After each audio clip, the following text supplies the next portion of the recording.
Welcome to the Awesome Pod Mix. You are listening to Abby. The idea behind this podcast was to talk about how certain movies and TV shows made me feel when I watched them for the very first time. A reputed filmmaker once said, "When a piece of art invokes a similar feeling amidst a large audience, it's the triumph of the filmmaker."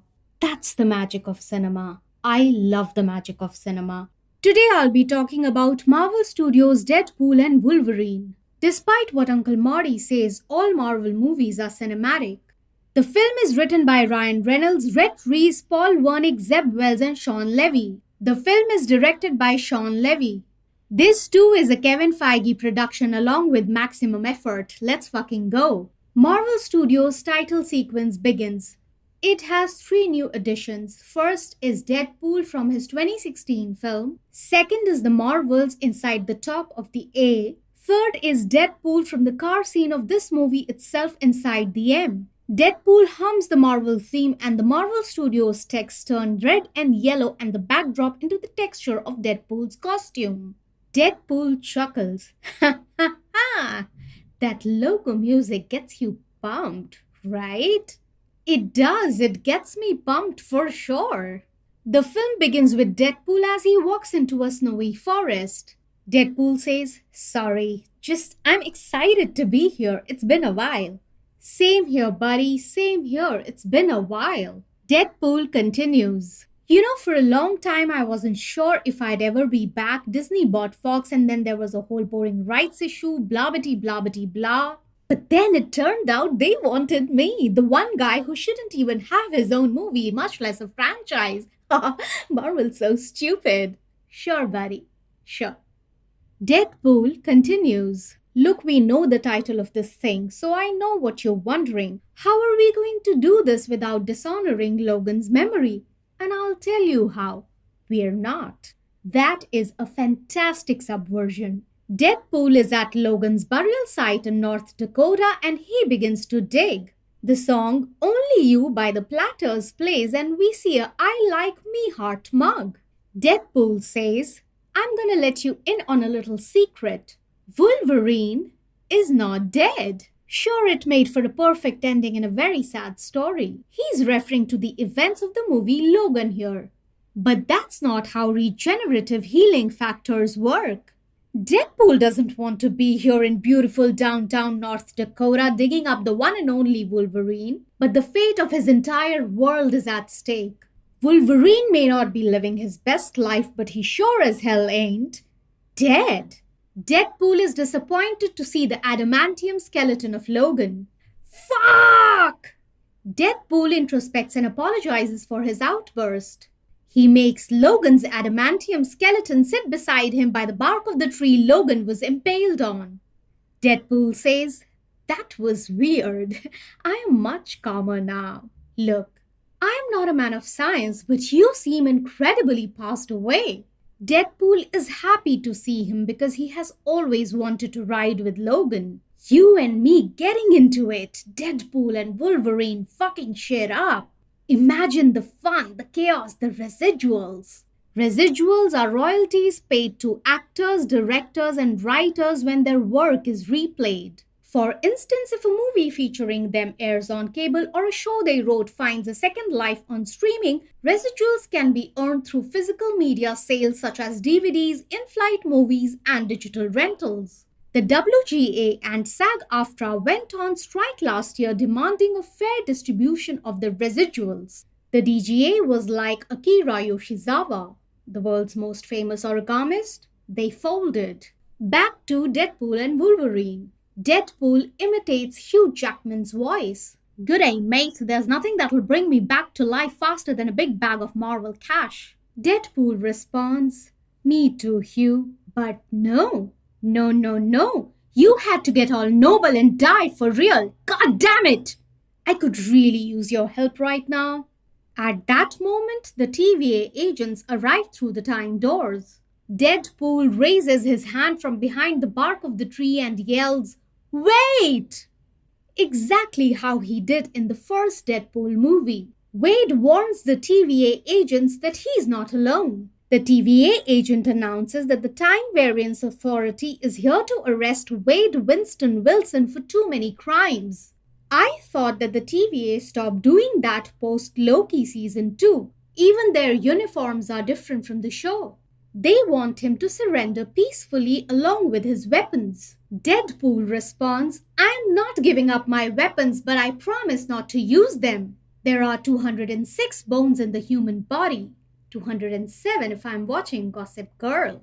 This is a reference to Blake Lively's TV show. Ryan and Blake are a couple in real life. Everybody knows that. Here we go, Maximum Effort. Maximum Effort is a film production company and a digital marketing agency founded by Canadian actor Ryan Reynolds alongside George Dewey. Deadpool says, Okay, Peanut, guess we're getting a team up after all. Deadpool proceeds to desecrate the TVA agents with Logan's Adamantium bones over NSYNC's song Bye Bye Bye. Some of the opening credits are etched on the Adamantium bones. These include a film by Sean Levy, Ryan Reynolds, Hugh Jackman, Matthew McFadden, and editors Dean Zimmerman and Shane Reed. At one point, Deadpool fogs the lens and Marina Baccarin's credit appears and he draws a cute little heart next to it. At another point, he kicks the skull, saying, Maradona from outside the box. It's one of the finest opening sequences. Dancepool Nick Polly performs those dance moves from the music video to perfection. Deadpool puts Wolverine's claws on his forearms and snicks them. The title appears, Deadpool and Wolverine. Deadpool clarifies, To be clear, I'm not proud of any of this. This isn't who I am. This isn't who I want to be. To help you understand, I'm going to take you back. The camera goes behind Deadpool's ass because he's taking you back. This film follows a similar structure to the first Deadpool film. Cable's time device flashes back to show what happened in the post-credit scenes of Deadpool 2. Flashback time. Wade is seated in an office and the text appears. Earth 616, the sacred timeline. The date reads March 14th, 2018. Wade is being interviewed by Jon Favreau's Happy Hogan. Full disclosure, I love the Easter eggs in the scene, but I'm not a fan of this scene. First up, we see the prototype of Captain America's shield from Iron Man 2. Then Mark V suitcase from Iron Man 2, Ferris wheel-like moving sticks from Iron Man 2, Mark II helmet from Iron Man 2, Pepper Potts Forbes magazine from Iron Man 3, Captain America's trading cards from the Avengers, a Mobius strip statue. We see Wade sporting Cable's time-traveling device when he explains what he was doing with toy Hulk hands. The picture is painted. Happy gets the gist. Happy questions what brings Wade here. Wade replies, I wanna matter. To show my girl that I matter. Wade feels that he's wasting the good stuff here. He inquires if the man will be joining them. Happy assures Wade that he doesn't do this kind of thing anymore. Wade questions, cameos? Happy replies, meetings, entry-level meetings. Wade asks, aren't you the chauffeur? Happy elaborates on how he did get his start as a chauffeur, but he quickly pivoted to the head of security. When Happy questions Wade if he has any team experience, he reveals he was in Special Forces and the team leader and founder of X-Force. Sadly, most of his members perished in action. Upon asking the reason, Wade reveals that the police said gravity, but they didn't test well with the focus group, particularly Cable. Gravity is a great answer and damn those focus groups. Wade says, I want to be an Avenger. I want to be an Avenger. When Happy asks why, Wade says, look around you. They are the best of the best. What they do matters. I need to be an Avenger. Happy says Avengers are a very unique group of superheroes that stand for something. The camera tracks in on the arc reactor that reads, proof that Tony Stark has a heart from Iron Man. Happy continues, more than just fighting and wearing costumes. The camera tracks in on Captain America's prototype shield. Happy continues, I mean, people look up to us. Kids look up to us. Over this line, we see Tony's framed photograph with Peter Parker, but his face is hidden with the Kid Iron Man helmet from Stark Expo in Iron Man 2. That's what he means by kids look up to us. Wade says, sorry, us? I wasn't aware that you were an Avenger. Happy replies, Avengers adjacent. Wade asks, what's your superpower? Is it parallel parking? Ooh, deep cut and such a funny line. Happy says, let's cut to the chase. You just said moments ago that you wanted to be an Avenger because you need it. Wade agrees. Happy says, but the Avengers don't do the job because they need it. They do the job because people need them. Do you see the distinction? Wade doesn't want to spend most of his life like an annoying one-trick pony. Happy thinks Wade is being way too ambitious and aiming way too high. If he would aim for the middle, he wouldn't miss. That's a terrible advice. Don't listen to him, Wade. Happy rejects Wade. Rejection makes Wade hungry. Rejection makes me want to watch my favorite Shah Rukh Khan movie. Ask your pal Hugh about him. Or Ms. Marvel Kamala Khan, your fellow mutant. She's also Canadian. As Wade leaves in the elevator, we can see a poster of the Stark Expo from 1954. Wade says, you know what they say, when one door closes, your locker at work opens. I understand why the scene was necessary. It shows that Wade is in a vulnerable place in his life and doesn't know how to pick up the pieces and make himself whole again. Been there. Still there, maybe. But the scene doesn't work for me. Why didn't Wade inform Happy about Thanos? Happy could have dismissed his prediction. Back at Earth 10005, Wade is unhappy with his life as a salesperson at Drive Max. In Wade's locker over the book The Canadian mounted from the previous Deadpool films, the text appears 6 years later. Wade tries to sell Kia Carnival to a family with 2 teenage kids. Peter consoles Wade for not being able to make a sale. He shows that he's kept Deadpool's suit inside his locker because they never know when they'll need it. It's a plant with a payoff toward a critical point around the climax. As Wade and Peter reach outside their apartment, we see TVA agents surveilling Wade. Wade even notices them. It's Wade's birthday and all his friends surprise him. The pen then narrates an airport story. Colossus is into the Great British Bake Off. Wade shushes Buck because there are no speaking lines for him. Blind Al and Whale discuss what Kevin said was off limits. They also have a whole list of slang terms. Bolivian marching powder, snowboarding, disco dust, white girl interrupted, forest bump, powdered donuts, do you wanna build a snowman? Angel of the Morning by Merrily Rush and the Turnabouts plays in the background. As Wade gives his birthday speech, he gets emotional and talks about how it has been a challenging few years. Buck, who doesn't get speaking lines, improvs. Menopause? Wade angrily responds, bitch, are you improving? Deadpool's apartment number is 17. In Deadpool issue number 17, Deadpool joins the X-Men. Here he's trying to join the MCU.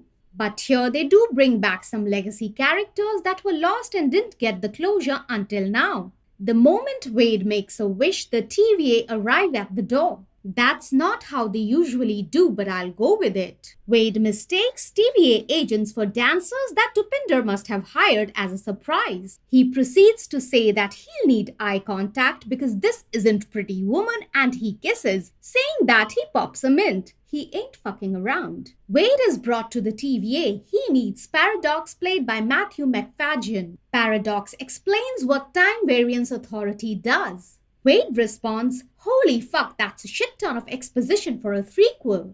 Wade thinks the TVA caught him because he abused the timeline with Cable's time device. Wade confesses to have destroyed that thing. Paradox assures Wade that he's not here for that. The higher authorities at the TVA want Wade for a mysterious higher purpose that even Paradox is not aware of. I think Paradox is blatantly lying. Paradox says that it's something in the distant future that would need to be avenged. Paradox is so manipulating him. Wade says, I assume I'm going to Marvel and how cinematic it fails. Gratuitous cameos, indiscriminate use of variants, the whole package. Over the TVA screens, we see the footage of Captain America from various films. Cap fighting Loki in the Avengers. Cap wielding Mjolnir in Avengers Endgame. Cap leading the Howling Commandos from Captain America the First Avenger. Cap saluting Bucky when he saves his life in Captain America the First Avenger. The airport battle from Captain America Civil War. Cap fighting Batroc from Captain America the Winter Soldier. The Avengers leaping forward from Avengers Age of Ultron. Cap right before he fights Bucky in Captain America the Winter Soldier. Paradox says, "You are no longer lost. Wait, you can be a hero among heroes." Paradox reveals they have been surveilling Wade for a while now.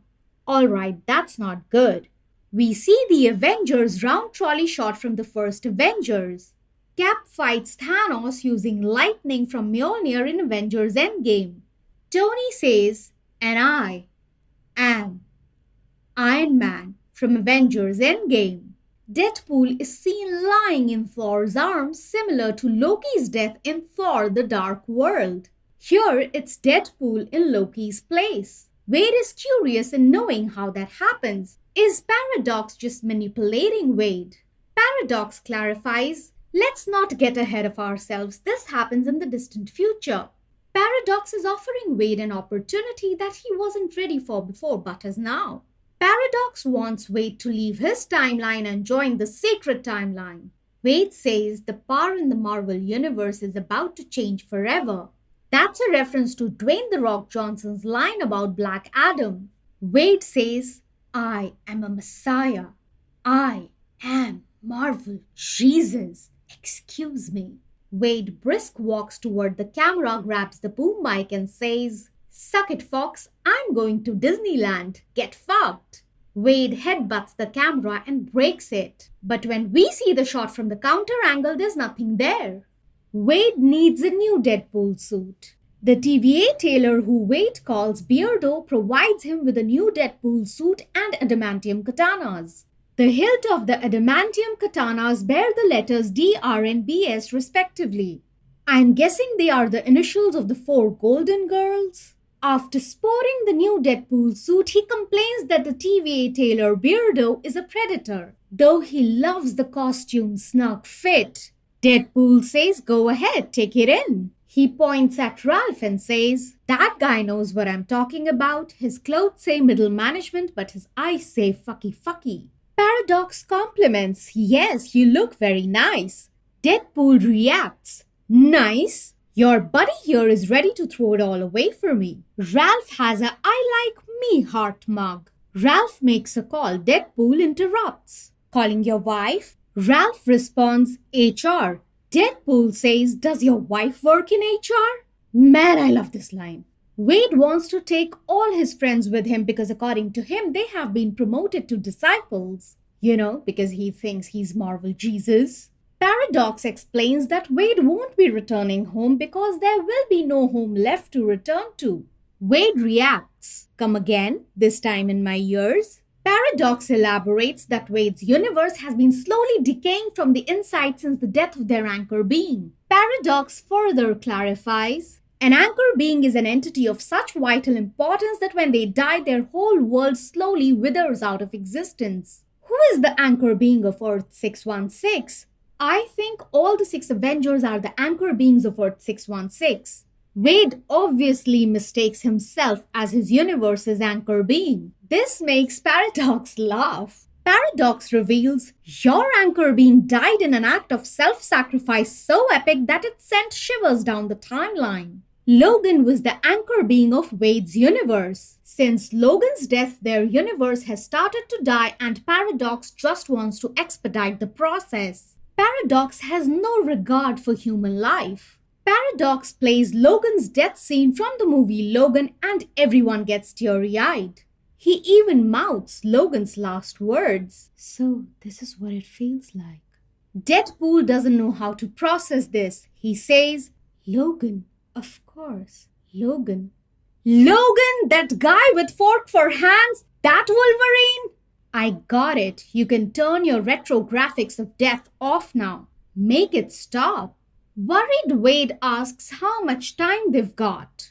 Paradox reveals a couple of 1,000 years, but that's too slow for him. Wade has only 72 hours. So that's his ticking time bomb in the screenplay. Paradox confesses, "We used to prune these things. Simple, elegant, efficient. I am told TVA doesn't like to do that anymore. Well, I do. And no matter what my so-called superiors say, the multiverse does not need a babysitter. We need a mercy killer." And in this instance, I am the mercy killer. Oh no, you're not a mercy killer. You are a cold-hearted murderer. Wade spots something on the TVA screen, so he asks, "What in the MacGuffin is that?" Paradox proceeds to explain his master plan with the Time Ripper. Once completed, it will allow me to destroy the space-time matrix of your universe. You see, I don't want to work for the TVA. I want to be the TVA. Paradox tries to convince Wade that he's giving his universe a compassionate death. Wade has two choices. He can either join his universe and cease to exist, or he can join the sacred timeline and end his days of insignificance and mediocrity. The nail in the coffin is when Paradox says, "Wait, you can finally matter." What's with the villains spilling their evil master plan in front of the heroes like coffee beans? Wade tosses the temp pad from Paradox's hand and headbutts him. Ralph's jaws drop as he watches Wade leap to catch the temp pad and then fall with his back toward him. Ralph was indeed going to throw it all away for Wade. Wade opens the time door in the nick of time and escapes with Ralph's "I like me" hot mug. And we're back from the flashback to the desecration of Logan's remains and memory. As Wade snicks Wolverine's claws into two TVA agents simultaneously, he says, "Sorry, Wolverining is hard. Mangold tried." That's a reference to James Mangold, the director of the film Logan. The visual on screen at this point is too sexual. That's why the TVA agent says, "You sick fuck. Logan was a hero and the only worth of shit to ever come out of Canada." Deadpool tosses his katana right into the mouth of the TVA agent to kill him. Deadpool says, "Get my country's name out of your fucking mouth. And my sword. Gimme that. Oh, I gotta find me another Logan, an allied one." Deadpool goes in search of Logan across the multiverse. The song "The Power of Love" by Huey Lewis and the News plays. Deadpool arrives at an axe-throwing club and meets a comic-accurate height Wolverine. So it's Hugh Jackman but shorter Wolverine. Of course Wade makes fun of him. Deadpool says, "Cue the fucking montage, baby." Next he visits an alleyway that's on fire. Wade meets Age of Apocalypse Wolverine. Deadpool says, "Ahoy, everything seems to be on fire. Do you have a dragon? You have Anchor being written all over you." Next, Wade finds Patch in a casino because he wears an eye patch. Get it? After that, Wade meets a cigar-smoking, bike-fixing, the whole goddamn package Wolverine. After that, Wade meets a Clint Eastwood-like Logan who shoots him with a shotgun. Then he meets a crucified Wolverine from the Uncanny X-Men. After that, he meets a John Byrne brown and tan suit Wolverine. Deadpool questions, "You fought the Hulk in this outfit, no?" Wolverine snicks his claws, the Hulk roars, and we see his reflection in Wolverine's adamantium claws. I absolutely love this shot. This is from the Incredible Hulk 340. Wade turns to the Hulk and says, "I'm Marvel Jesus, you dull creature. I wanna..." This is a reference to Loki's line from the Avengers. This is the second time in the film that Wade is taking Loki's place. Hulk punches Deadpool in direction of an uprooted tree. Lastly, we see the whole goddamn package. Wolverine is played by none other than Henry Cavill. Deadpool says, "From behind you look a little bit like Henry. Oh my fuck. The Cavalrine. The legends are true. On behalf of all humanity, this just feels right. We will treat you so much better than those shit fucks down the street." This is a reference to Warner Brothers and the whole Black Adam Superman post-credit scene fiasco. Wade reaches a Canadian bar and finds a super drunk Logan. The bartender provokes Logan to either fuck or fight Deadpool. After Wade tries to annoy the hell out of Logan, Logan tries to bring out his claws but they barely come out. Wade comments, "Whiskey dick of the claws." Wade points his gun at Logan that reads, "Smile. Wait for the flash." Logan leans in. He then proceeds to chug a whole bottle of whiskey. No wonder whiskey dick of the claws. Wade says audiences are accustomed to long run times. Yes, we are. Logan passes out.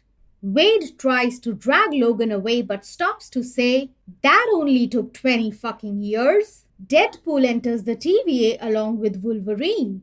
Wade yells, "One anchor beam coming right up. On your left, baby girl." This is a reference to Steve Rogers and Sam Wilson saying the same to each other in Captain America the Winter Soldier and Avengers Endgame. On your left. Deadpool continues, "This Logan can do anything, even musicals." That's because Hugh Jackman has appeared in a bunch of musicals on stage and films. Paradox reveals this Wolverine won't work because he's the worst of them all. He let down his entire world. He's the stuff of legends, but not in a good way. What he did is beyond forgiveness. He's my flawed protagonist looking for his redemption arc. So the story is about Logan/Wolverine trying to redeem himself and Wade/Deadpool trying to matter. Paradox guilts Wade by saying he gave him an offer, but instead of accepting it with humility and gratitude, he broke his nose and decimated dozens of his men with the exhumed corpse of a hero, dishonoring not only his remains but his memory. Deadpool reacts, "What are you, the internet?" Paradox pauses to eat a sandwich in the middle of his monologue. "Are you serious right now?" Even Deadpool says, "Is the thought of vaporizing my universe making you peckish?" Paradox answers, "I'm eating my feelings." "Oh, I'll make you eat your feelings, bitch." Wade is on the verge of losing everything he cares for. Just as Wade curses Wolverine, he wakes up behind him. Deadpool turns to Logan and says, "Welcome to the MCU, by the way. You're joining at a bit of a low point." Wade now turns to Paradox and says, "As for you, I want to talk to your boss. I want you to get them on the phone and you tell him, her, or them that Marvel H. Christ isn't playing." There's pin drop silence. Wade figures out that Paradox is doing all of this off the grid. When Wade threatens Paradox to reveal his evil master plan to the higher authorities, Paradox prunes him. The temp pad in Wade's hand drops to the ground. When Wolverine checks where Wade went, Paradox prunes him as well. We all have seen Loki season 1 and 2. I have spoken about it in excruciating detail on Awesome Podmix. If you haven't checked it out, you must. Whenever someone gets pruned, they don't die, they are sent to the void. As Wade and Logan land in the void, things continue to drop from the sky in the distance. Deadpool is lying on the ground and we see Secret Wars issue number 5 left off frame along with Pingo Dolce drink. You know, the drink from the Incredible Hulk? A hazy Wolverine approaches Deadpool. Deadpool says, "Don't you just stand there, you ape. Give me a hand up."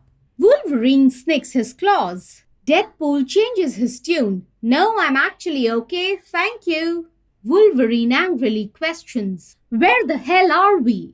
Deadpool replies, "I don't know, looks kinda Mad Maxy, but that would be IP infringement." There's a Toronto Centaur in the background, a Shield's helicarrier from the first Avengers, Thor's winged helmet, a classic Captain America's shield, a Chitauri ship, a circus tent, and the Golden Gate Bridge. Logan fights Wade because he's mighty pissed at him. Logan hits Wade so hard that he lands near a large 20th Century Fox logo.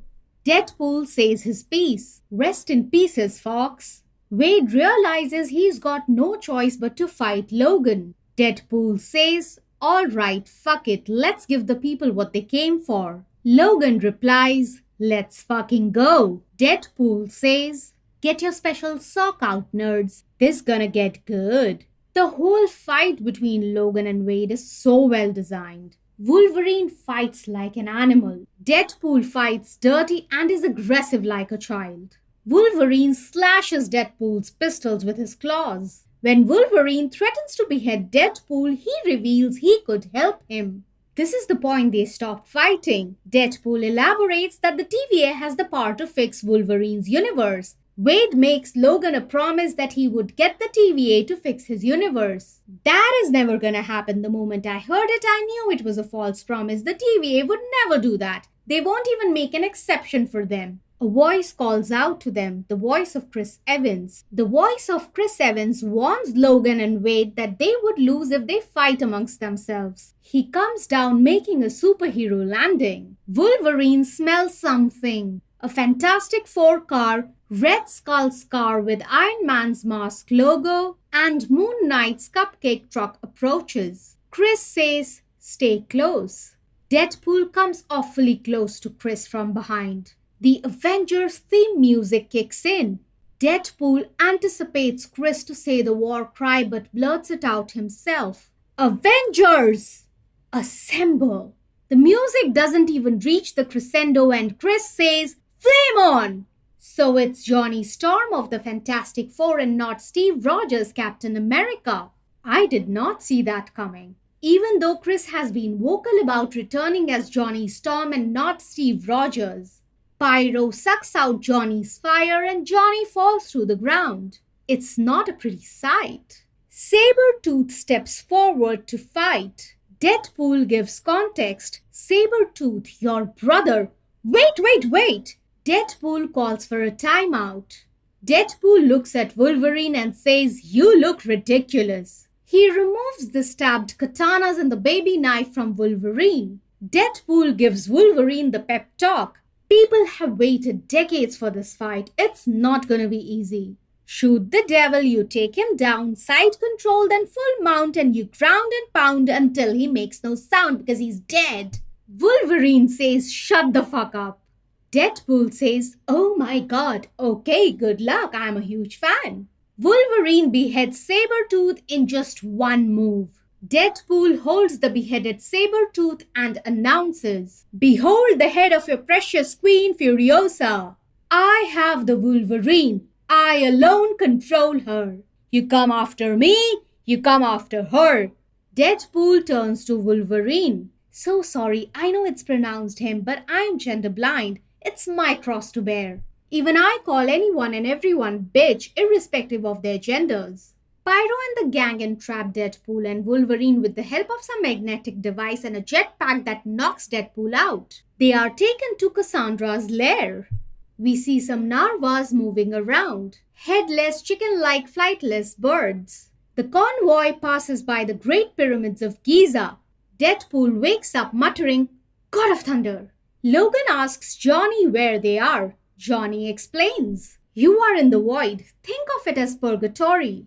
Reed called it a metaphysical junkyard where anything useless goes before it gets annihilated forever, and where the TVA sends people who don't play nice with the rest of the multiverse, like him and them. "Well, the TVA's management has been changed, Johnny." Deadpool questions, "What does the annihilating?" Johnny replies, "Goliath." Deadpool reacts, "Goliath is in this thing? From Loki Season 1 Episode 5? Yes, the title of the episode was Journey into Mystery. Goliath is the purple smoke monster."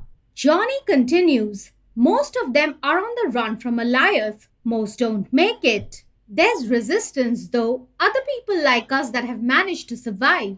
They're hiding out at the borderlands trying to find a way the fuck out of here."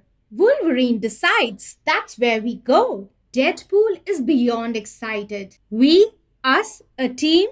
The answer is yes, shake on it. Wolverine exclaims, "These others can help us get back to the TVA. They can fix things." Johnny laughs listening to Logan's claims. Johnny says she might have something to say about that. Wolverine questions, "Who's she?" Johnny replies, "In the void, you're either food for Goliath or you work for her." The convoy enters Cassandra's lair and many characters from the Fox universe can be seen. Lady Deathstrike, Azazel, Juggernaut, Callisto, the Russian, and Psylocke. Because Cassandra's lair is inside the corpse of dead giant man, Deadpool says, "Paul Rudd finally aged." Well, Paul Rudd, like his memes, are ageless. Deadpool comments on the Juggernaut. "Oh, so you must be this year's Juggernaut." What is that supposed to mean? Are they going to recast him? He tells Wade and Logan to keep their voices down because Cassandra doesn't like the chatter. Wade mistakes the person in the wheelchair for Charles or Chuck as Wolverine refers to him. Cassandra Nova wheels out, gets up from the wheelchair, and then the slope turns into stairs. Deadpool comments, "Oh, ableism, great. That's not gonna go well with the woke mob." When did being woke turn into a bad thing? Being woke is being aware of and actively attentive to important societal facts and issues, especially issues of racial and social injustice. Also, she's a villain. She deserves it. Cassandra is thrilled to see a Wolverine. Wade and Logan inquire if she knew Chuck. She knew him because they shared a womb, and she tried to strangle the side of a fellow with her umbilical cord. So it was her who tried to kill Charles in the womb. In the comics, it's the opposite. It's Charles who tries to strangle her with the umbilical cord. She is Charles Xavier's twin. She reveals she's been trying to catch this little firefly, referring to Johnny Storm. I like that nickname for Johnny because, his body's on fire and he can fly. Deadpool interrupts Cassandra saying Johnny told them all about her. Wolverine tells Deadpool to shut up. But does Deadpool ever listen? We're just talking here. Johnny told us you are a psychotic, megalomaniacal asshole. His words, not mine. Hell-bent on domination and pain. When Cassandra confronts Johnny, he denies saying any of it. Deadpool retorts, "Sticks and stones, Johnny. Don't let her intimidate you." Like you said in the convoy. This finger-licking, dead-inside pixie slab of third-rate dime store nut milk can eat your delicious cinnamon ring and kick rocks all the way to bald hell. Johnny clarifies he has never said any of these words in his entire life. I didn't understand Jack, man. I mean Johnny Storm. Deadpool continues, "I like the modesty. People think I'm a shit talker, but this guy, next level.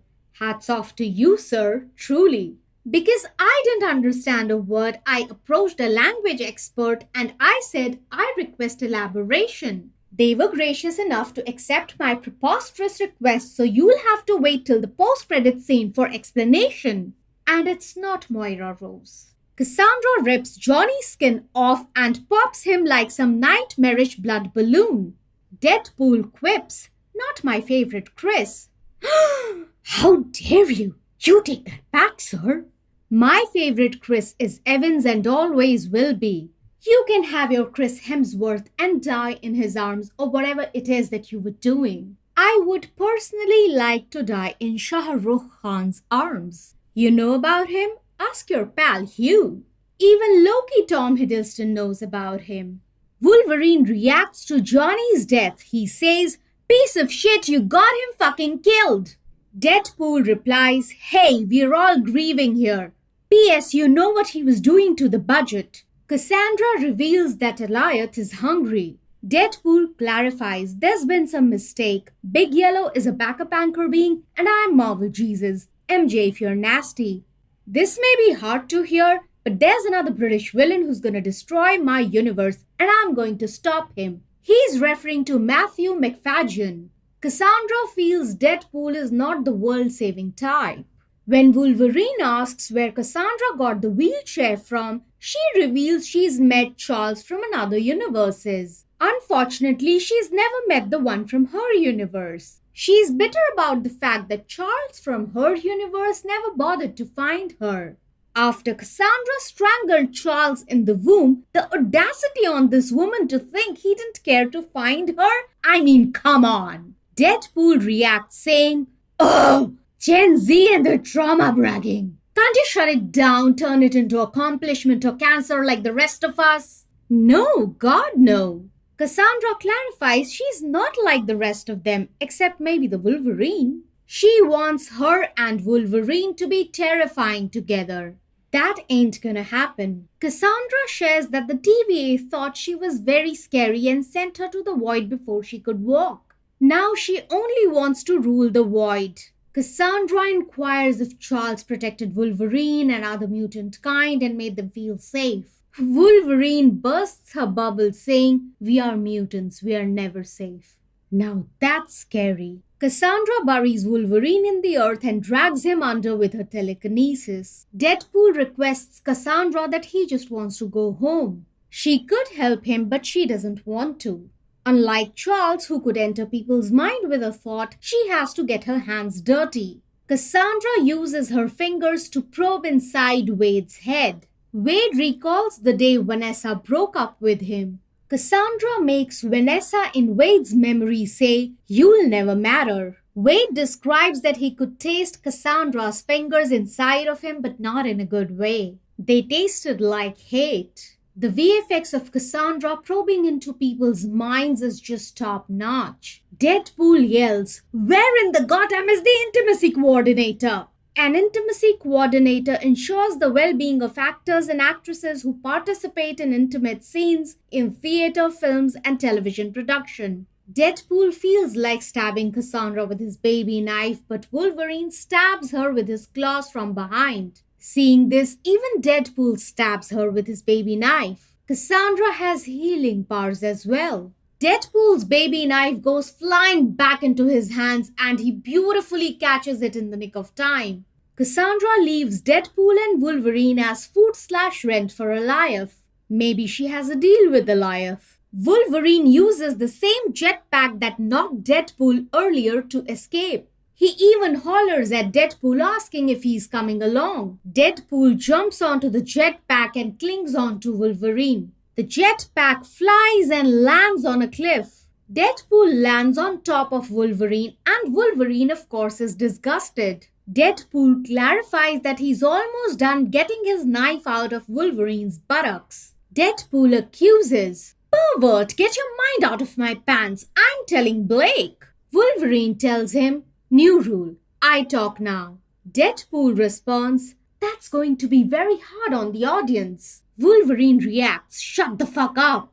As per Wolverine, they need to get back to Paradox. They also need to get to the others that Johnny was talking about before Deadpool got him killed. Wolverine is doing this so that the TVA can fix his universe as Deadpool promised. Deadpool says, "I smell Quest." Wolverine sniffs and says, "I smell food." Deadpool and Wolverine step in the direction of Joe's diner. It's supposed to be the same diner as Spider-Man 2. Wolverine ransacks the place in search of alcohol. Logan inquires if Wade has ever been checked for ADHD. I've not been checked for ADHD, but I do have ADHD and so does Wade. Wade tries to get Logan to open up about what's haunting him, or if he should wait for a third act flashback. I think we should wait for a third act flashback. Deadpool reveals that Wolverine was well regarded in his world. No such thing for this Wolverine in his world. Deadpool shares, "I wanted to be an Avenger." Wolverine says, "Fuck the Avengers." Tread lightly there, Logan. I don't think Logan has Avengers in his world. I think he's saying that because he's just sick of Deadpool name dropping. Deadpool reveals how he didn't make the cut either for the Avengers or the X-Men. In Deadpool's world, Wolverine was an X-Man, the X-Man, a hero. Deadpool proceeds to narrate the events of Logan, how Logan was impaled on a tree by his clone while he was trying to save X-23. She was a kid but somehow a daintier and meaner version of him. As Blind Al wisely says, pain teaches us who we are. Sometimes we need to listen to the pain instead of running from it. Not sometimes, always. You have to sit with your pain and let it guide you.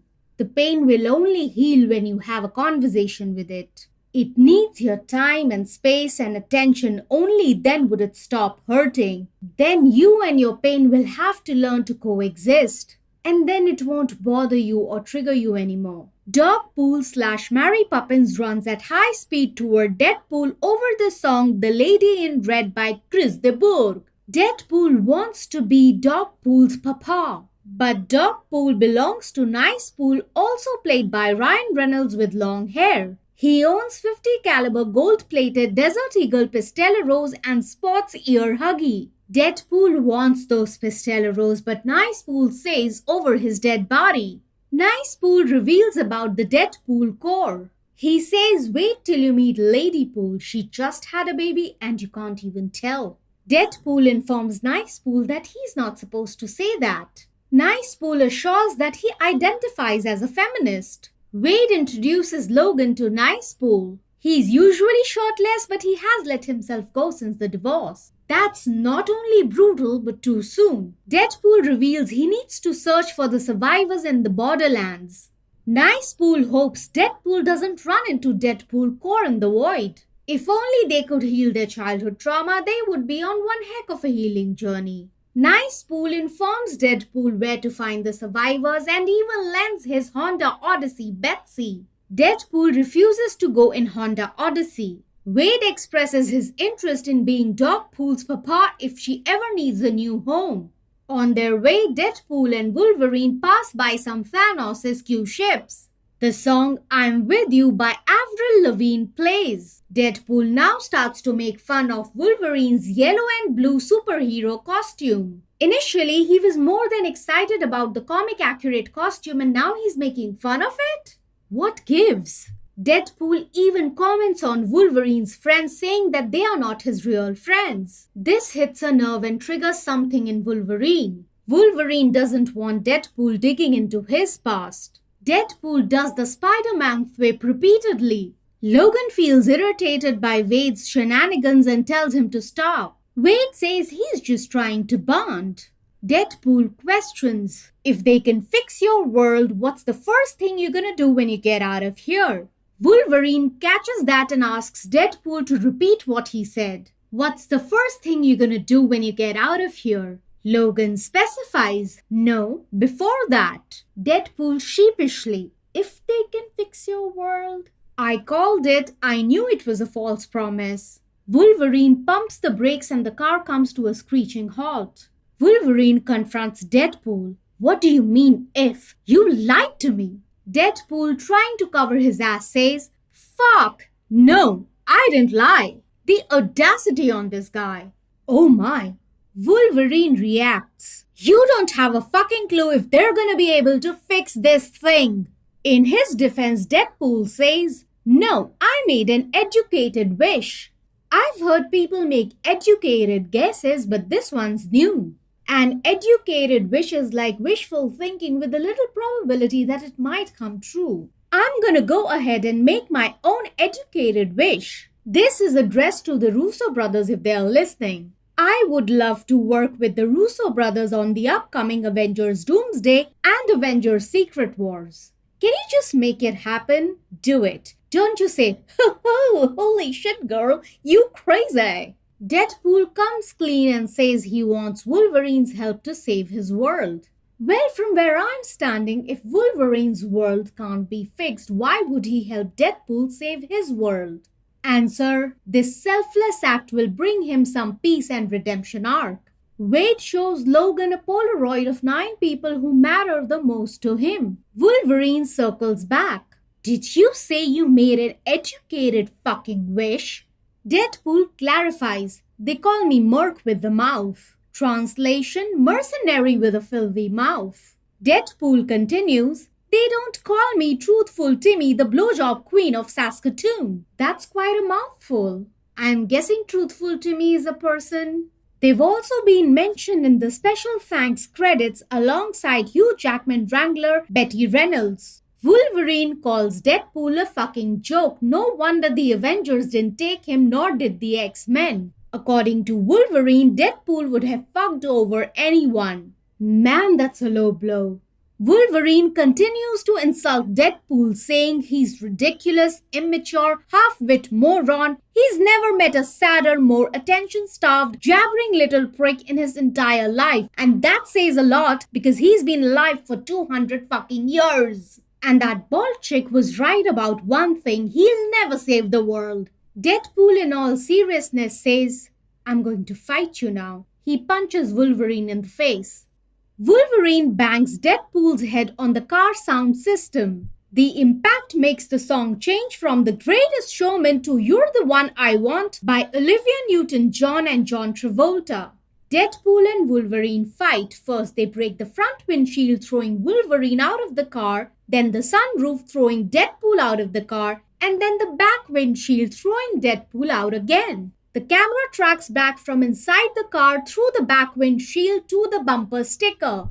The bumper sticker reads Coexist. The car continues to shake as the two of them fight inside the car.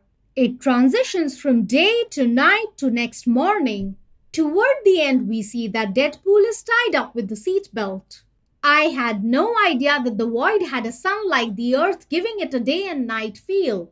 I mean, I get it. How else would you show passage of time? We see a shot of a person's feet sporting some fancy boots.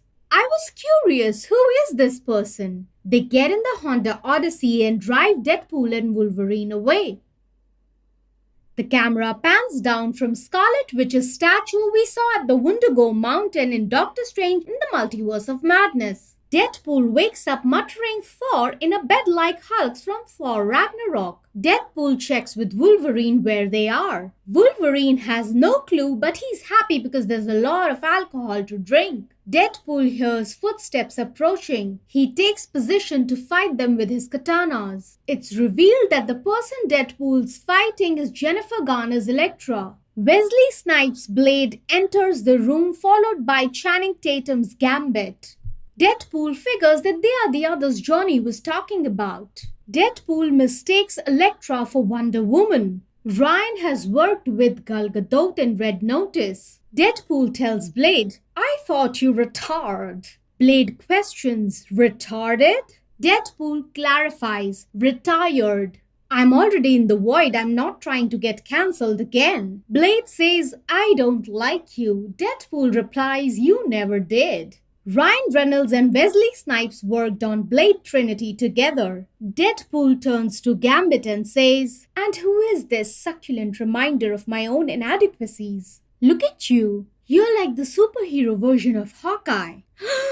"How dare you? You take that back, sir." Our superheroes are Avengers won when Hawkeye was on their team. Deadpool checks if they call him Gambit or he just really wanted them to because it never quite worked out. Channing Tatum's Gambit was in development for some time, but it was never made. That's the reason Deadpool says it never quite worked out. Later, Gambit says he feels like he was born in the void, because his appearance in this film is only in the void. Gambit is upset because Wolverine didn't seek permission before guzzling down his liquor. It's common courtesy, but Wolverine doesn't give a fuck. Deadpool comments on Wolverine's behavior. So embarrassing. At this point, I swear Wolverine makes a sound similar to Joey's "me poo poo." The survivors reveal that there's a fourth member in their team. Deadpool hopes and prays it to be Magneto. They reveal that Cassandra killed Magneto. Deadpool curses because now Disney gets cheap. Deadpool doesn't understand a single word of Gambit because of his French accent. Deadpool questions, "So what do you do exactly?" Gambit explains. Deadpool says, "So your power is close-up magic. We're not fucked at all." Hey, close-up magic is Jimmy Woo's superpower. Laura appears on cue when Deadpool questions who brought them here. She says, "Don't make me regret this." Deadpool reminds Wolverine that it is she who he was talking about earlier. The TVA sent them here because their universe was dying and these people didn't go quietly. Deadpool wants to form a team with them to fight Cassandra. Deadpool and Wolverine have been inside Cassandra's lair and escaped alive. Cassandra is the only one who can get them home. At this point, if they had the temp pad, they could go back to their universe. Elektra reveals they lost their Punisher, Quicksilver, and Daredevil in a fight against Cassandra. Deadpool offers his condolences and tries to convince them by saying, "You couldn't save your universe, but you can avenge them." They do want to take Cassandra down. Deadpool suggests they use Magneto's helmet but learns that Cassandra melted it after she killed him. The team makes a plan to use Juggernaut's helmet to depower Cassandra so she can send them home. Unfortunately, Juggernaut works for Cassandra. Gambit says a bunch of stuff about Juggernaut's helmet in French. Deadpool says, "I am sorry, beautiful. I want this to be gentle. Who's your dialect coach? The Minions?" I feel like we are missing critical exposition here. What a great line. Deadpool asks Laura, "X-23, what's it gonna be?" Laura responds, "Name's Laura. Let's fucking go." Deadpool repeats, "Let's fucking go." Wolverine is not interested in being a part of the plan. Read the room. Later outside, Laura informs Logan that they are going to be at Cassandra's at sunup.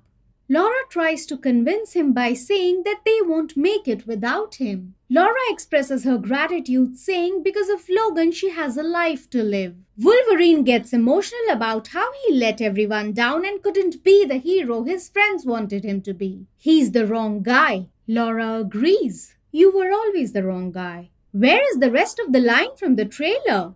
Pyro reaches Joe's diner in search of Logan and Wade and makes a call to Paradox from inside the void to the TVA. How? What are these special phone services that connect the void to the TVA? Pyro has been cahooting with Paradox all this while.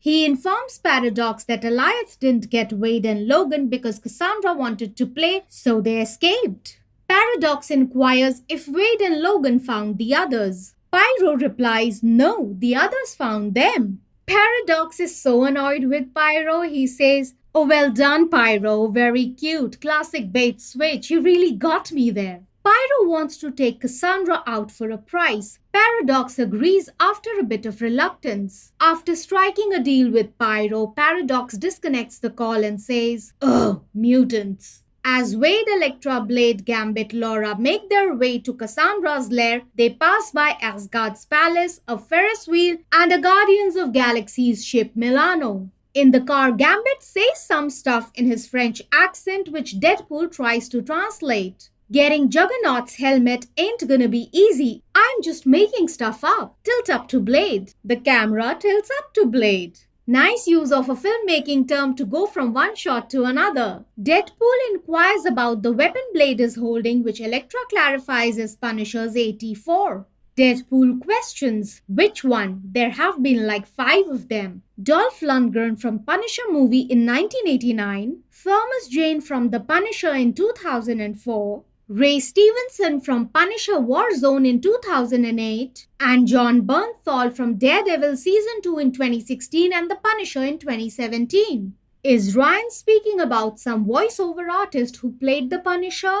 As Blade fires the weapon, he says, there's only been one Blade and there'll only ever be one Blade. Marvel Studios' movie Blade keeps getting delayed. It was announced at the 2019 Comic-Con and we've had more announcements at this year's Comic-Con, but Blade was not on that list. Wade and the others step out of the car and Logan steps out of the car's boot. Laura sports her shades from the movie Logan. They begin to fight Cassandra's goons. Deadpool and Wolverine initially fight alongside the others and then take on Cassandra inside Giant Man's skull. Blade says his famous line from the 1998 Blade film, some mother effer is still trying to ice skate uphill. Deadpool begs Cassandra to help them get home, but she refuses and tosses him away, knocking him unconscious. Deadpool has been knocked unconscious too many times in this film. Cassandra accesses Logan's mind, probing it, making him speak like she's his therapist. Show me what happened in the flashback, don't tell me. Dude, I was expecting a third act flashback.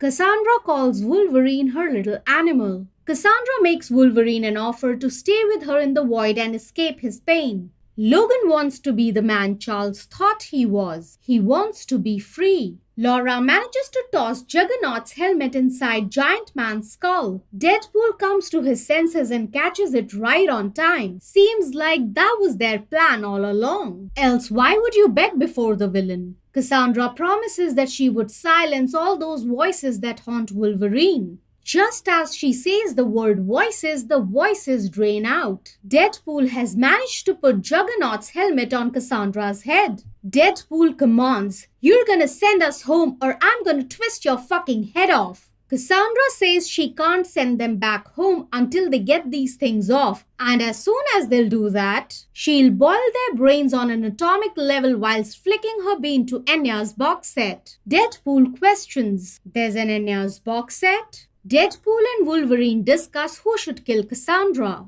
Wolverine wants to do the honors because he thinks Deadpool would screw it up.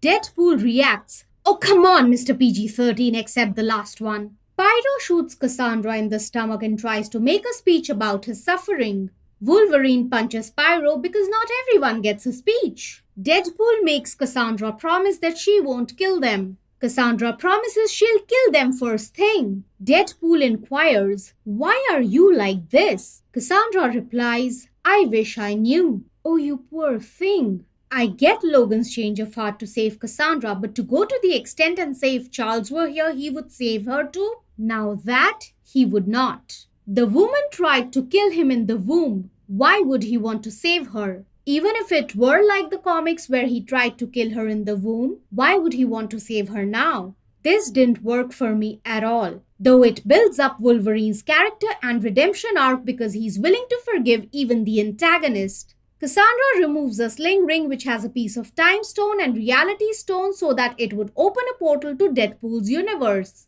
She reveals she killed an amateur magician to get the sling ring. How amateur was the magician because the sling ring contained a piece of time stone and reality stone? Deadpool thinks it was strange. I don't think so.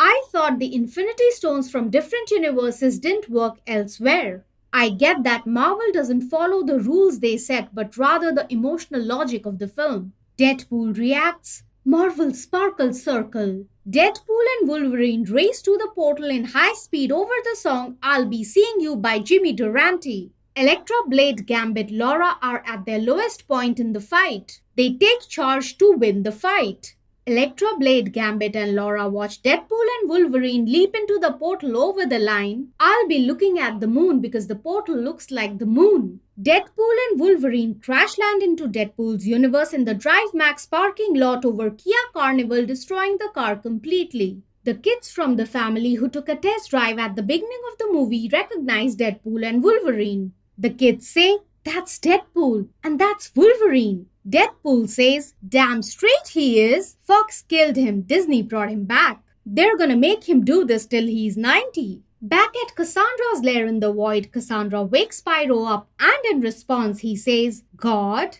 That's funny.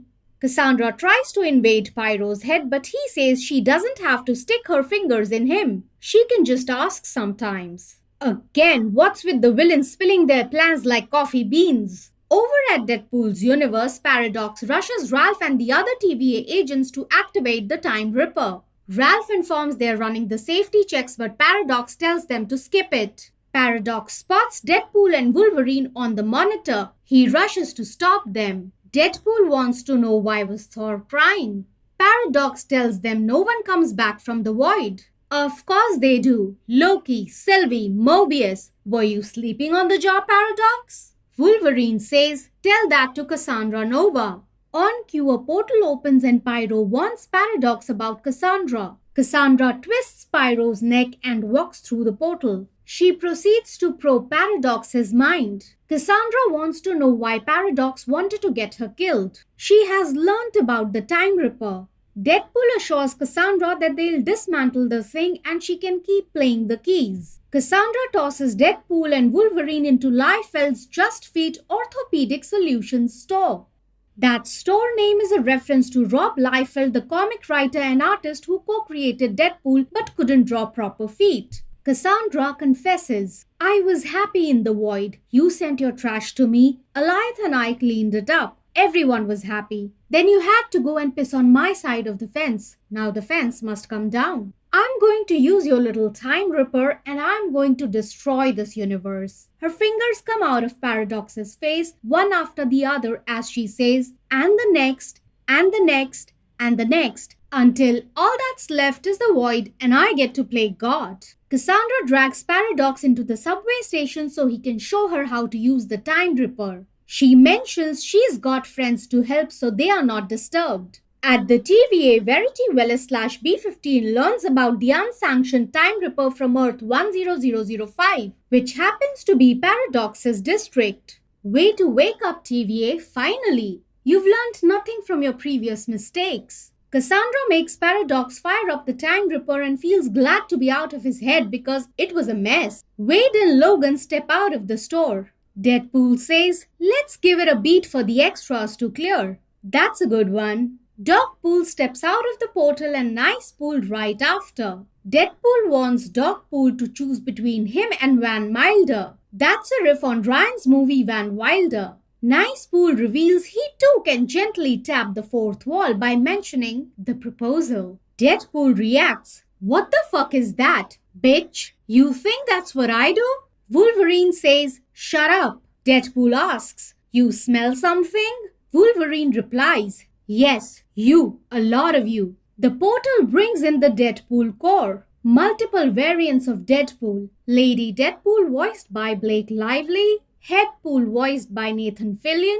Kidpool voiced by Inez Reynolds. Cowboy Deadpool voiced by Matthew McConaughey. There's Babypool. There's Welshpool played by Paul Mullen. Other variants include Samurai Deadpool, Deadpool 2099, Golden Age Deadpool, Zenpool, Scottish Deadpool, Shogun Deadpool, Harold Pool played by Harry Holland, Tom Holland's younger brother, Deadpool dressed like the greatest showman. Nicepool informs that the 100 Deadpools are not friendly. Deadpool and Wolverine's mission is over. The Deadpool core can fight and how. Not Nicepool though, because he's got low bone density and he's got to keep his face safe. Deadpool addresses the Deadpool core.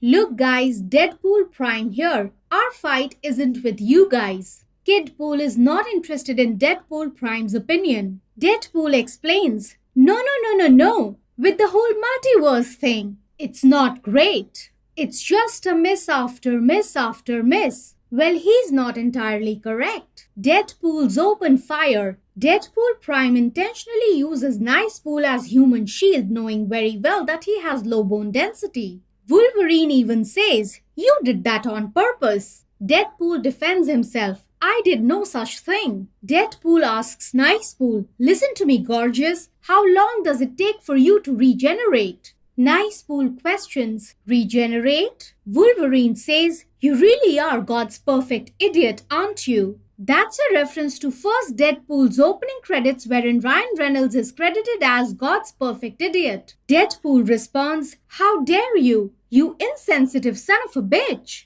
How was I supposed to know he doesn't regenerate? I'm not a medicine woman. He said he wasn't a man of science in the beginning and not a medicine woman toward the end. He used Nicepool as a human shield because he wanted the custody of Dogpool. He also wanted Nicepool's 50 caliber gold-plated Desert Eagle Pistoleros. Deadpool tells a very dead Nicepool, you died a hero. Wolverine corrects him. He died of murder, you dumb fuck. Wolverine walks across the street with Dogpool in the direction of Deadpool. The Deadpool core hold their fire because of the sweet little puppy Dogpool. It was that simple? That's all it took? Probably it was their save the cat/dog scene. Wolverine puts on his mask. He did save it for a special occasion. Deadpool says, all right, let's do this. Maximum effort. In a long continuous take, Deadpool and Wolverine fight the Deadpool core over the song Like a Prayer by Madonna. I was like, aren't they gonna heal/regenerate? What's the point of fighting? Oh, to save the universe or die trying. There's a bus with an ad that reads, Stan Lee's Steamer since 1922. 1922 is the birth year of Stan Lee. The tagline of Stan Lee's Steamer is, your friendly neighborhood cleaner, which is a reference to Spider-Man. In between this long continuous shot, there's only one cut. It shows Blind Al saying, I wish I was deaf too. Peter arrives in a Deadpool costume and informs the Deadpool core that Deadpool and Wolverine are with him. This stops the Deadpool core from fighting because every Deadpool has a Peter. Inside the subway station, Cassandra connects to the Time Ripper, which is filled with multiple reset charges. Cassandra begins to absorb the energy and things start to spaghettify. My only question is, won't she spaghettify alongside the timeline? I mean, anyone operating the Time Ripper on the timeline will get spaghettified with it. Wolverine threatens Paradox to spill how to stop the Time Ripper. Deadpool says, the mask is really intimidating. It's like Batman except he can move his neck. That's a riff on old Batman costumes because it was difficult for the actors to move their neck. Paradox reveals someone will have to sacrifice to break the connection between matter and antimatter. They should believe the laws of physics if not him. Really? You wanna go there? Of course, Deadpool and Wolverine have a heart-to-heart where apologies are made and gratitude is expressed. Logan even pulls out the Polaroid of Deadpool's 9 people to convince him not to make the sacrifice play. How and where did he get that Polaroid from? Deadpool says, I've waited a long time for this team up. Deadpool and Wolverine fight over who will make the sacrifice play.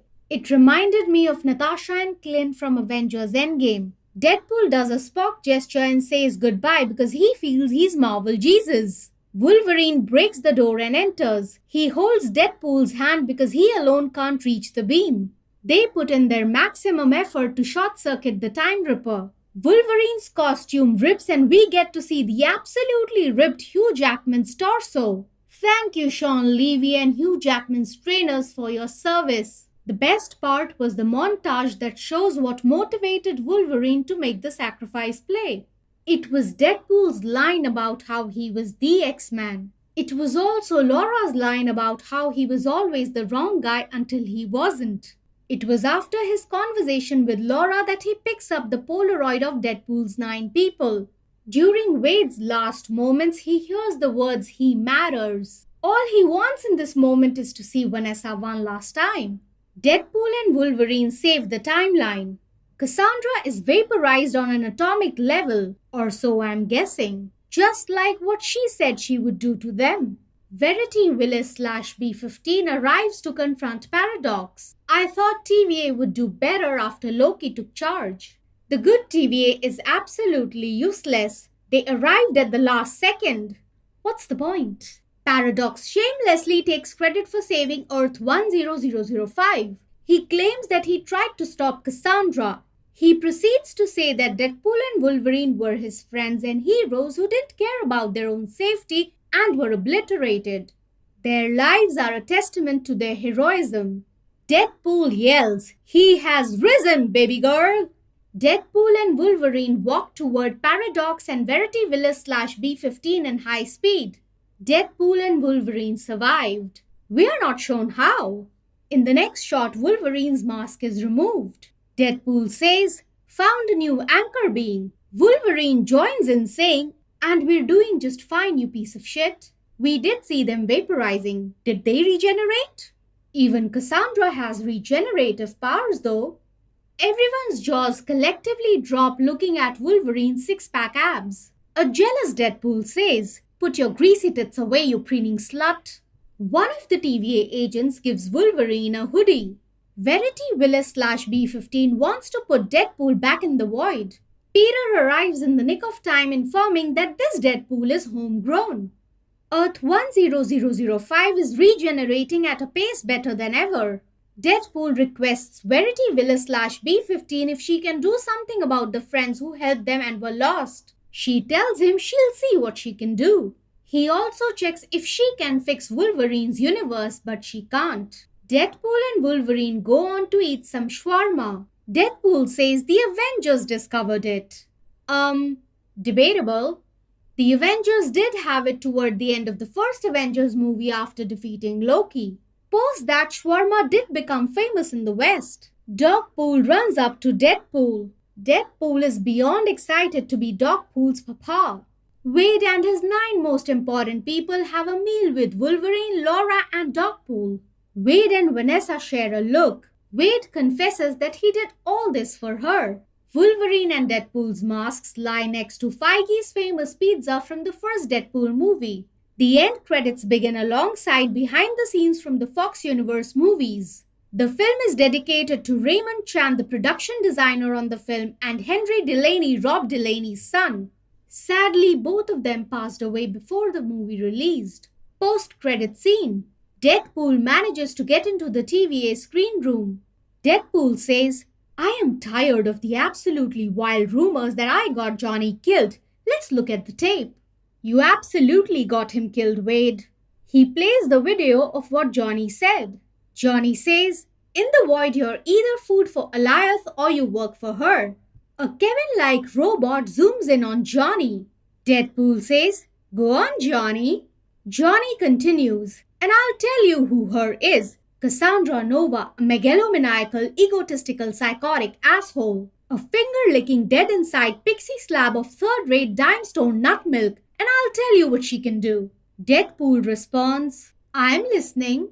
Johnny continues, "She can lick my goddamn cinnamon ring clean and kick rocks all the way to bald hell. In fact, I don't give a shit if she removes all my skin and pops me like some nightmarish blood balloon." If the last thing I ever do in this godforsaken cum gutter existence is light that fuckbox on fire, I still won't die happy. Deadpool laughs. Ho ho, holy shit, girl, you crazy.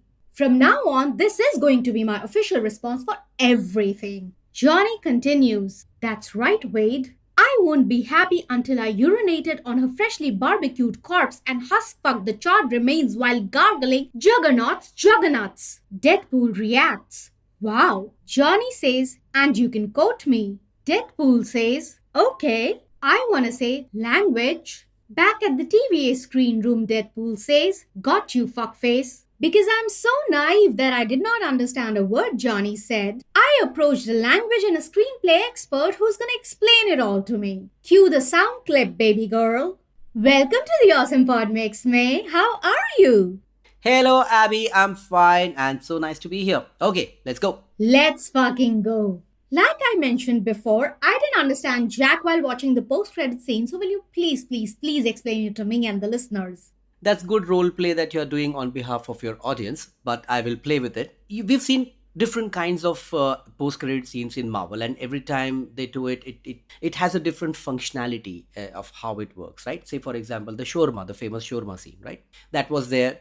To after having seen such a blasting, huge, jacked up scale, universe at the peril, all that kind of stuff, to make them regular, relatable guys just sitting and having shawarma, right? So that's the purpose of that post-credit scene. The post-credit scene which was that Avengers where they revealed Thanos for the first time. Avengers Age of Ultron. So Age of Ultron. So Ultron post-credit, it's to reveal, it's to create intrigue for the next one, right? It's to create that, oh my god, he's coming. That kind of thing. So there are different reasons why you have, and each post-credit scene is not same. They serve different functionality in Marvel movies. This one takes the cake. Okay, this is so funny because they've never done this actually before. In Deadpool and Wolverine, they are using the post-credit scene for a post-explanation of something that has already happened, and also for character building, which is very strange. We think that we know Deadpool, but we redefine him or re-understand him after the end of it. And we think that we know Johnny Storm because the whole film we have looked at him as this poor little innocent guy who's kind of sacrificed at the altar of, adventures of Deadpool and Wolverine, and proper protest from Wolverine all the time that, you got him killed and this, and we blame 100%. If there's a blame to be put about his death, it's 100% on your Deadpool. And this post-credit scene just flips the whole thing, that we think that Deadpool is an asshole. We don't think we know he's an asshole, but you know what? He's not that big an asshole. And in this matter, he is not wrong. He probably took everything just literal, okay? Thankfully, there was a videotape at the carriage where they were carrying them, and in that there was cameras on the top, so we have like a security footage which he has access to, and he's explaining to us, and he's saying, okay, you all blame me, you all think that I'm the asshole who got him killed, let's watch the tape. And now when we see this, we cut back to the scene where Johnny Storm was alive and they were being transported to Cassandra Nova's lair, and that's when Johnny Storm starts to speak. This last bit of conversation, which was withheld from the audience, is revealed at this point. It connects us there. So now he says, in the void, you're either food for a lad or you work for her. And of course, Deadpool says, go on, Johnny. And he says, I'll tell you who her is. So now this is also character builder for Cassandra Nova. He says she's a megalomaniacal, egotistic, psychotic asshole, dead inside pixie slab of third-rate dime store nut milk. A lot of these words are just absolute character bashing, character assassination, so to speak, and also to build up the coming character, but also to keep it still funny. See, the thing is, they don't want gore. They don't want you to be scared of her. The writer's intention is to, of course, build the character that, oh my god, that person is so dangerous and scary. But by mixing it up with pixie slab of third-rate dime store nut milk, by these kind of things, you're also comparing her to these ordinary, small little things. While he's trying to make you feel the scale of her operation or how dangerous she is, but at the same time, he's using these words to convey that how small her morality is. So Johnny Storm is taking a very, very high moral ground here, and he's saying a finger-licking, dead inside pixie slab of third-rate dime store nut milk. That's what he's saying about her. Deadpool, completely being in the character, he likes this language. he enjoys this kind of stuff. So he says, I'm listening, which is just a little nudge to listen more and to encourage Johnny. And with this little fire that, okay, now he's got an audience. So the first part of it was like something which just naturally, organically coming out of him about Cassandra Nova. So now he really gives it. He says, she can lick my goddamn cinnamon ring clean, and it's extremely dirty, and we all know what it means, unless you want me to explain, but I will not. What the fuck, May? I got you to explain it to me. When he meets Cassandra Nova, and she does exactly what he said, that I don't care if she takes my skin off and pops me like a blood balloon. This is, in a way, it's a very negative and dark wishful thinking or foreboding or foreshadowing kind of a thing what Johnny Storm is doing now. And finally he said, if the last thing I do in this godforsaken cum gutter existence is light that fuckbox on fire, I still won't die happy. This again, he's continuing to talk about his existence. He's talking about how messed up this entire void is and how difficult it is to survive here. When I saw Deadpool, I always thought that the void is like old Western movies with a rugged landscape and there are no laws. It's a lawless land and everybody is a sheriff in their own way. And there's only one place where everybody goes to drink. There's only one place where people are pulling out guns all the time. They are plunged into that world. Yeah, in Deadpool and Wolverine. This is the Deadpool and Wolverine. So to describe in a very sharp way, he stopped caring for his life. He doesn't care, which means he's actually giving license to Deadpool that I don't care about my life and I don't care about her. May she kill me, I don't care. And Deadpool laughs and says, holy shit, girl, you crazy. Says, that's right, Wade. And then look at the actual license coming here from Johnny Storm. He says that I won't be happy until I've urinated on her freshly barbecued corpse. And this is not told by Deadpool to Cassandra Nova. He's not said this. No, he hasn't. This would have really pissed her off more. That's true. And Deadpool says, wow, Johnny Storm is saying, and you can quote me. Deadpool, in all the spirit of taking things literally like he does, he is a character who talks to the camera. He's the guy who breaks fourth wall. He can take things literally. He's absolved himself of the blame, and that's why he says, got you fuckface. So that is my analysis of the post-credit scene of Deadpool and Wolverine, and I think that after this analysis, you should absolve Deadpool of all the guilt of being responsible for Johnny Storm's death. I'm sorry, did you just say absolve? Yeah. No, hell no. He opened his goddamn mouth. I'm not forgiving him for that. And Wolverine is constantly telling him, can you just shut up? Just because he said you can quote me doesn't mean you go and spill all the secrets. In Deadpool's defense, he did get the permission from Johnny Storm himself that you can quote me on this. He didn't give his consent for that. Abby thinks it was not consent. You let us know who you agree with. I think we should forgive Deadpool for this, and Abby completely wants to blame him. Can you blame me? We are undecided. We are at a stalemate. You guys decide. Put it in the comments. You let us know how much of Deadpool is to be blamed. Everything said and done, Deadpool did get Johnny killed. My favorite Chris is Evans, so yes, he does need to be blamed for his death. He's not killed. Chris Evans, I know that. It doesn't matter. It's a character. Yeah, but that's not gonna make me love Chris any less. But don't you know what every minute of his appearance was doing to the budget? It doesn't matter. That's a joke. He must have done it for free. We don't know that. I think he just wanted to die in Chris Hemsworth's arms. I get it. I want to die in Shah Rukh's arms. What if I don't thank you? What if moving forward I make you appear on every single podcast of mine? You think I can't do that? Try me. That will be decided by the people who listen to this podcast, and they will decide who's right, who's wrong. But listen, listeners, I love you. You've barely made a cameo on my podcast and you have the audacity to say, listeners, I love you. Vote for my opinion. One more thing, the audience must know that we disagree on almost everything. Yeah, we never agree. We are constantly bickering. That should be fun. Thank you, May, for appearing on my podcast. And despite our fights, I'm going to make you do this again. Thank you for calling me. It was great fun. And I look forward to fighting with you again soon. If only you could see the grin on his face as he's saying that. Bye-bye. That was a fun chat. Back to my thoughts on Deadpool and Wolverine. Why didn't Wade check why Thor was crying? I know, because of his ADHD. Despite my ADHD, I would have definitely seen the future.